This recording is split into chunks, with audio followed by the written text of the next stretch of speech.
Turn to May. Madonna performed a concert for 1.6 million people in Rio de Janeiro, but not everyone was a fan. I don't get it. I genuinely don't get it. In other news, Qantas was told to pay up. The nation's biggest airline has been hit with an enormous penalty for allowing customers to make bookings on flights it had already cancelled. As well as the $100 million penalty, Qantas has agreed to pay $20 million to almost 87,000 affected customers. $20 million went to customers to cover lost flights, while $100 million went to the government to cover lost upgrades.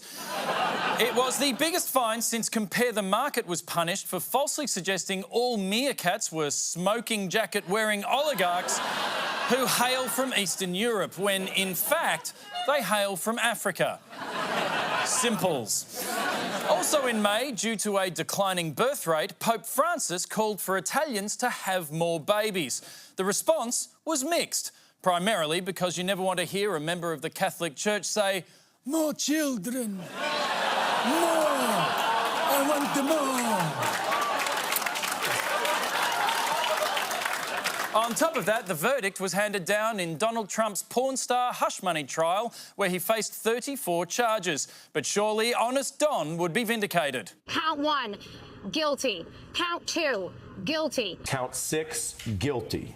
Count 7, guilty. Count 12, guilty. Count 13, guilty. 14, 15, 16. Count 30, guilty. 절대로 있을 수 없다. And so ended the political career of Donald Trump, meaning it was full steam ahead for the unstoppable and ageless Joe Biden.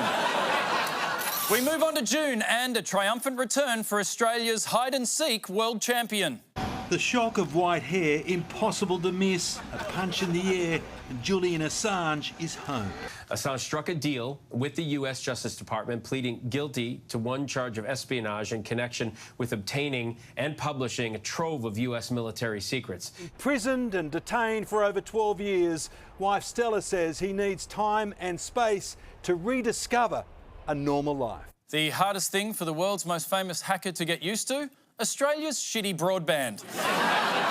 Speaking of third world technology, over in Pyongyang... Tonight, two of America's fiercest adversaries together on North Korean soil. Vladimir Putin arriving in Pyongyang for the first time in nearly a quarter of a century. Each leader insisting the other enter the limousine. A tense diplomatic standoff caused when both leaders simultaneously said, "Ladies first." Once inside, though, it was down to business, filming an episode of North Korea's top-rating TV show, Kim's Carpool Karaoke.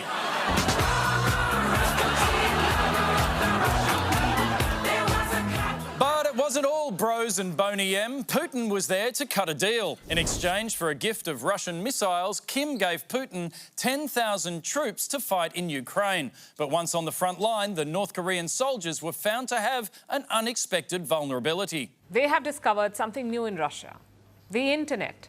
Specifically, pornography on the internet. So reports say the North Korean soldiers are addicted to porn. Who can blame them? Back in North Korea, all pornography must feature Kim Jong-un.